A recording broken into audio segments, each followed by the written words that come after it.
به نام خداوند بخشنده و مهربان، همدیاران عزیز، اینک جشن نوروز فرا رسید. جشن بهار، جشن بیداری طبیعت و یکایک شما را با فرارسی این جشن تبریک میگم و از خداوند منان برایتان تنصیحتی و آبادی هر دو دنیا را تمنا دارم. با بهانه تبریک جشن نوروز و با استفاده از این فرصت میخواستم چند نظر خود را درباره این جشن، ارتباط این جشن با دین، با خصوص با دین مبین اسلام، با زرتشتیت و در اطراف اون بحث هایی که جامعه ما را هر سال در عرفه جشن نوروز و گاه در عرفه سال نو میلادی فرا میگیرد چند نظر خود را بیان کنم، چون هم زیاد از ما میپرسند و هم خودم مطالعه میکنم، میبینم، مشاهده میکنم اون بحثایی که در رسانه ها، در محفل های علمی، در شبکه ها و حتی در سطح بین المللی و منطقه‌ای هم گاه برگزار می شود و بارها بود نیت داشتم که در این باره نظری خود را میگم، ولی خداوند امروز را نصیب کرده بوده است. و این نکته را هم باید بگم که نظری من نظری شخصی خودم است در این موضوع، چون در این گونه موضوع امکان ندارد که یک نظری یگانه برای مثال پیمان ملی تاجیکستان یا حزب نهضت اسلامی تاجیکستان یا هر سازمان و تشکیلاتی را با وجود آورد. معمولا در این گونه موضوع ها همیشه نقطه نظرهای شخصی گفته می شوند و بنده هم به حیث یک تاجیکستانی، یک هموطن شما که خواسته یا نخواسته وارد این بحث ها می شویم و جامعه ما این گونه است که ما همه با هم ارتباط داریم و امکان ندارد که از این بحث ها ما فرار کنیم. خیلی ها میپرسند که آیا جشن گرفتن نوروز، تبریک کردن در ایام نوروز از دیدگاه دین مبین اسلام جایز هست؟ آیا این حرام است، مکروه است یا چی است؟ و باید گفت که نقطه نظرهای گوناگون وجود دارد. من اون مطالعه که خودم در این زمینه داشتم از سالهای قبل، هنوز سالهای دانشجویی در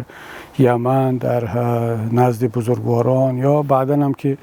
مطالعه کردم، در عموم دو نقطه نظر را مشاهده کردم و حتما که کسانی که مطالعه بیشتر دارند از ما خوبتر میدونن این مسئله را، اما در مجموع از دیدگاه دین مبین اسلام به دو دسته جدا شدن. البته این را هم بگم که من به هیچ وجه الان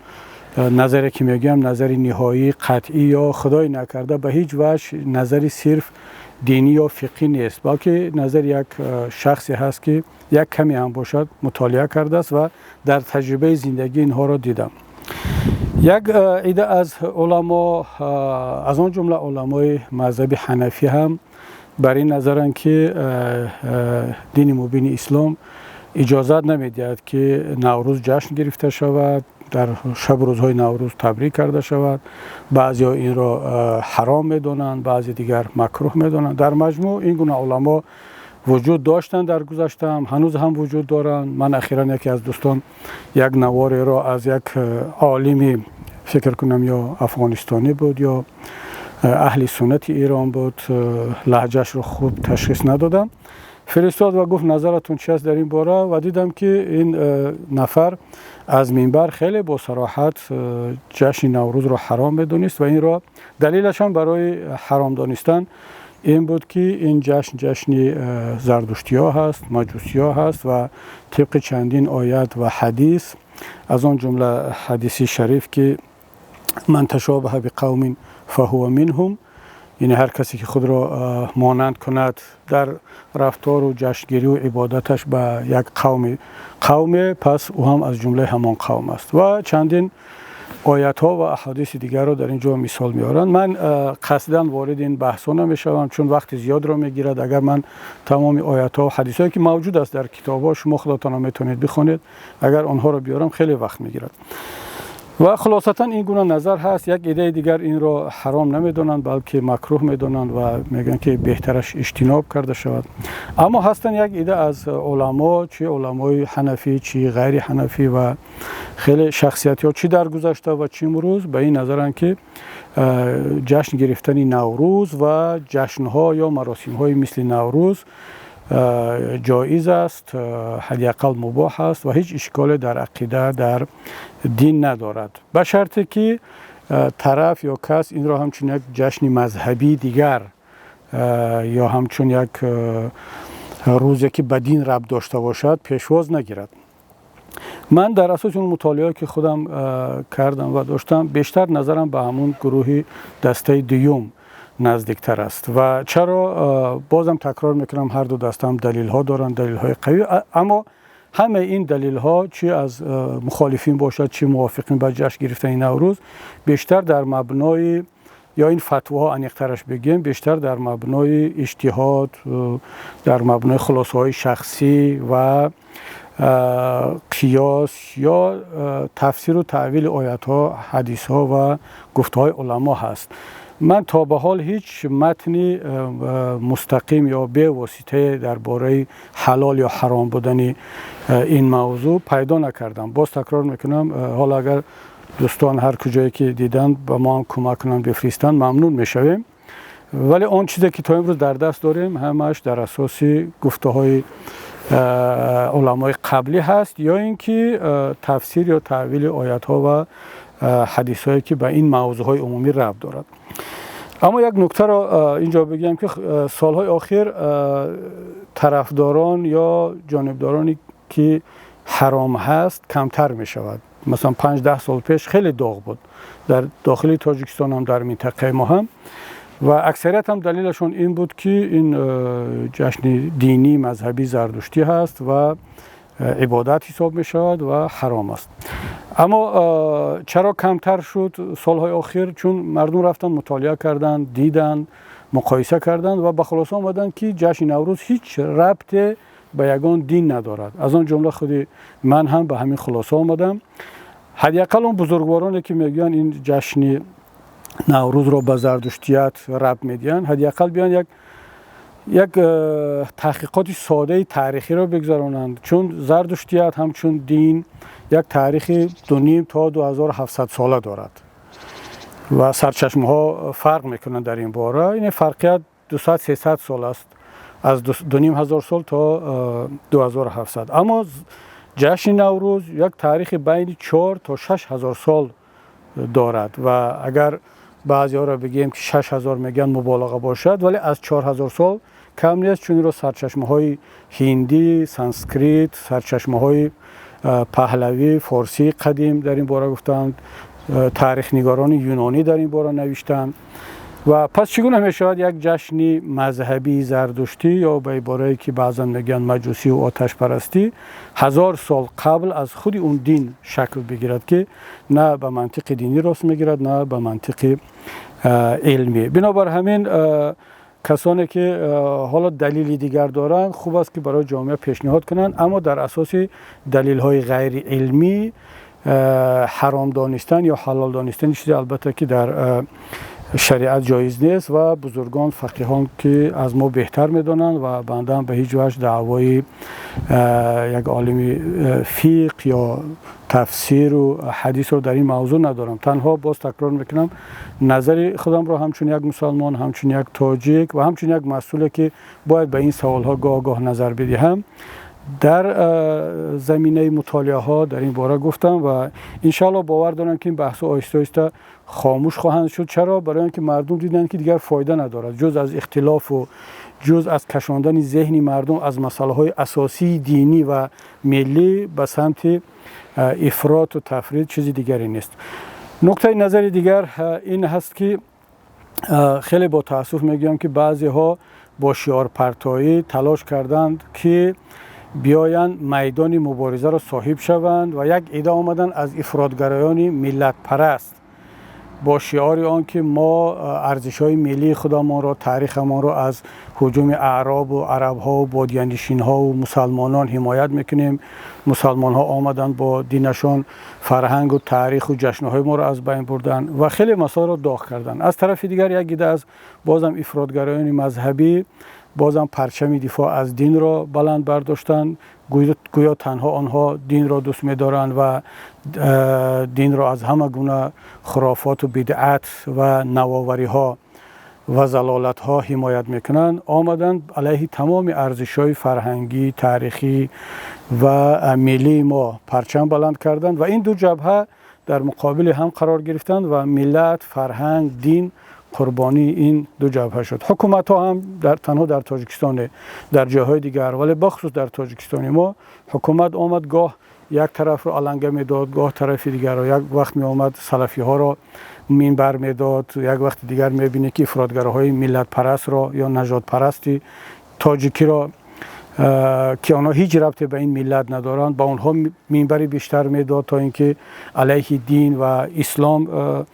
حرف بزنن و در این با این سیاست تفریق انداز حاکمیت کن تا یک مدت فایده های برد اما در نهایت کار این بر ضرر دین بر ضرر ملت و در دراز مدت بر ضرر خود حکومت هم انجام خواهد شد و من فکر میکنم وقتی اون رسیده است که اهل علم چه از طرف دینی باشد چه دنیوی همه کسانی که هم اسلام را همچون دینی اکثریت مردم دوست می‌دارند اگر دینی خودشون است اگر مسلمان نیستند و تاجیک هستند حداقل همچون دینی اکثریت اهالی باید احترام کنند و هم برادران و خواهران متدین دیندار بیایند فقط به خاطر آنکه یک نفر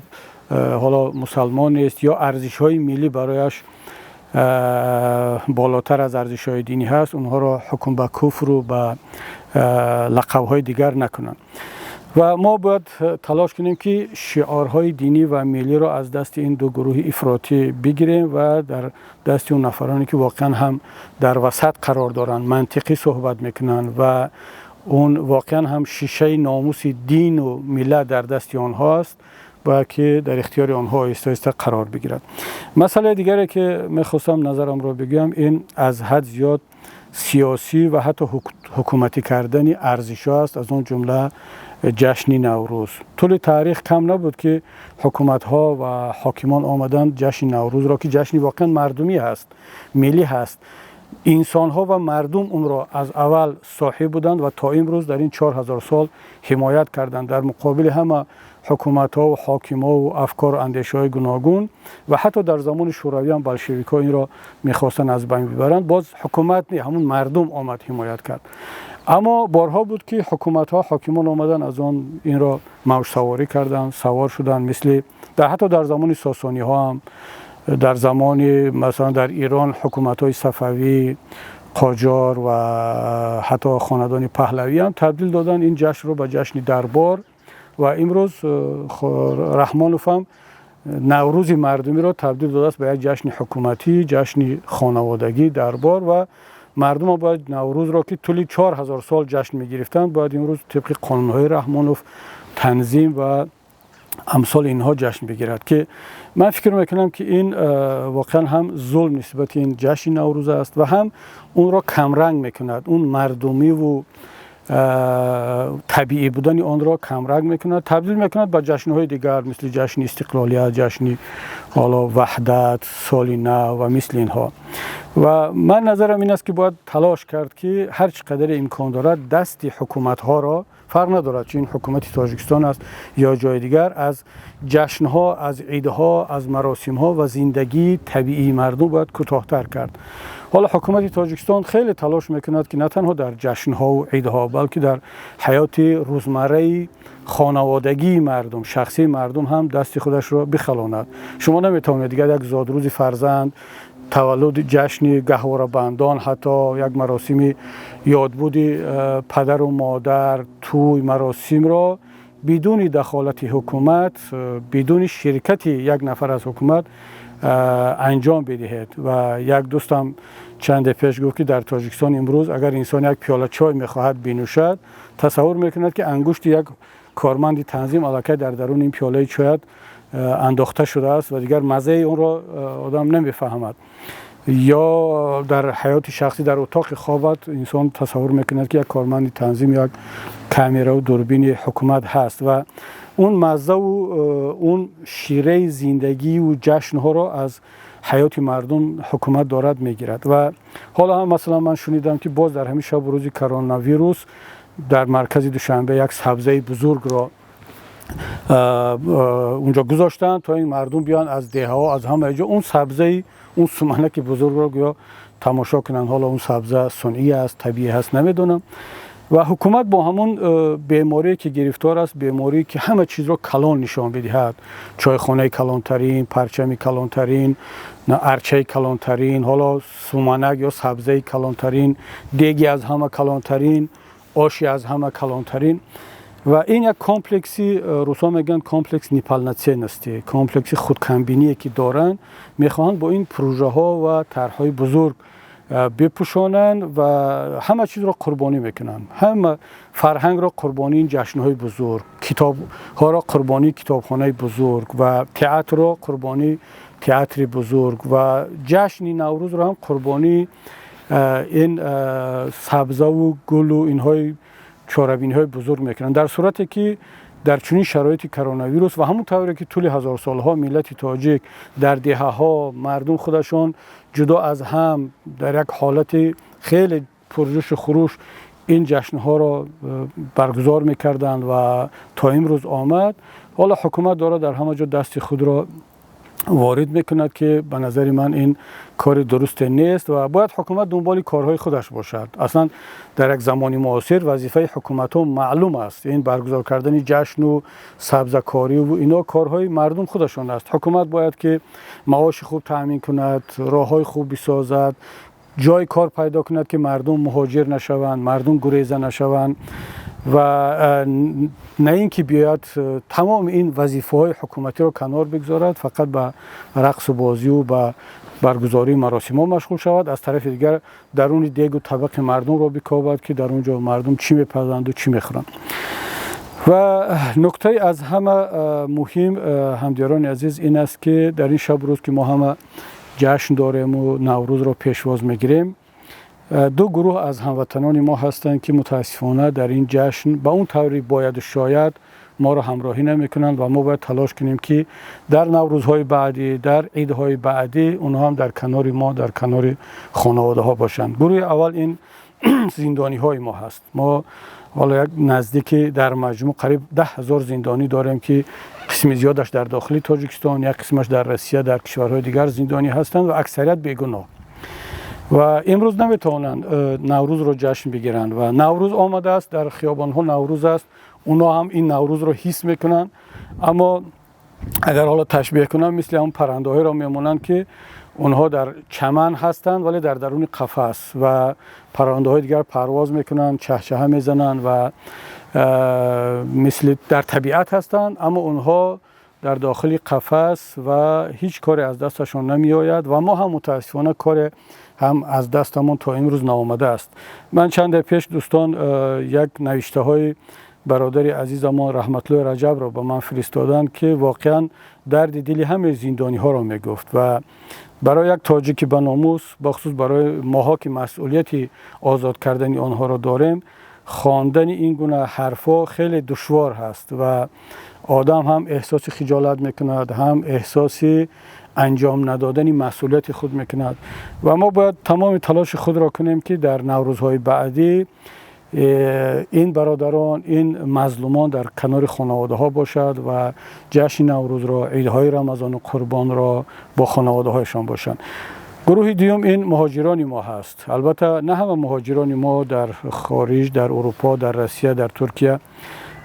زندگی بد دارند. شاید بعضی ها خیلی زندگیشون از داخل کشور خوبتر باشد، اما اکثریت مهاجرین یا در وگان ها زندگی میکنن، یا در جنگل ها هستند، یا در منزله هستند که خیلی تحت فشارن. از این طرف کرونا ویروس، از این طرف نبود جای کار، نمیدونن آینده چی میشود، در وطن جای کار نیست، اگر برگردن ده ها مشکلی هست، از حبس شروع کرده تا بیکاری و مشکلات خانوادگی. ما هم باید مسئولین تلاش آن را کنیم که این هموطنان مهاجر ما هم بتوانند نوروزشان را در همه جا با خرسندی، با شادی پیشواز بگیرند و از همه بهترش در وطن. و باید برای آنها جای کار پیدا کرد. باید حکومت یک برنامه خوبی را برای برگرداندن همه مهاجرین و تامین جای کار در وطن راه اندازی کند و اگر نمیتواند کرده حتما بداند که این مردم دیر یا زود و از آن جمله ما در پیمان ملی تاجیکستان و دیگر نیروها این برنامه را داریم که باید هر چه زودتر تمام این مهاجرین رو به وطن برگردان تا اینکه در پهلوی خانواده و در پهلوی نزدیکانشون باشن. و در آخر میخواستم یک نکته رو اینجا بیان کنم، همچون خلاصه این صحبتم، که همونطور که در اول گفتم که جامعه ما رو به دو گروه تقسیم کردن، این افراطی های مذهبی و افراطی های دنیوی. حالا وقتی آن رسیده است که ما جشن نوروز را و مثل این گونه روزها را، حتی عیدهای دینی ما را مثل عید قربان، عید رمضان را، نابسته از آن که خودمون تا چه حد به اینها اعتقاد و باور داریم، حداقل این را اعتراف کنیم که دیگر اینا عیدها و جشنهای اکثریت مردم هستند. اکثریت مردم تاجیکستان مسلمان هست. عید قربان، عید رمضان، تمام این ارزش‌های دینی برایشان مهم هستند و اکثریت اهالی تاجیکستان شاید همه نوروز و مثل این جشنها برایشان ارزش دارد. از آنه که ما میایم اختلاف میاندازیم و دنبال مسائل های اختلافی میگردیم، بیایم این جشنها و این عیدها را تبدیل به جشنها و عیدهای وحدت واقعی ملت تبدیل بدهیم و اینها را از حد زیاد سیاسی نکنیم. تلاش نکنیم که اینها را در اختیار کدام گروه در اختیار خود بگیرد، مناپول کند. یک گروه بیان بگن که عید رمضان و قربان از مذهبی ها هست، شما با اون کاردار شوید، شما هیچ ربطی به نوروز ندارید و این جشن ما است. نه، هم عید قربان و هم عید رمضان، هم جشن نوروز، جشن وحدت، جشن استقلالیت، اینا مال ملت ها هستند، مال همه مردم هست. این به هیچ حکومت، به هیچ حزب، به هیچ گروه ربط ندارد که بیان مناپول کنند و اختلاف اندازند. و من دعوت میکنم از همه هموطنان که از این به بعد دیگر تلاش کنیم که در عرفه این گونه جشنها به جای بحث‌های حرام و حلال، به جای بحث‌هایی که این مال کی است و به کی تعلق ندارد، بیایم درباره وحدت ملت، تبریک یکدیگر و همزیستی و همکاری مصالحت آمیز صحبت کنیم. خب دیگر هموطنان عزیز، بار دیگر یکایک شما را به فرارسی جشن بهار، جشن اجدادی و این چنین به سال نو خورشیدی تبریک میگویم و تا صحبت های بعدی در پناه خداوند منان باشید.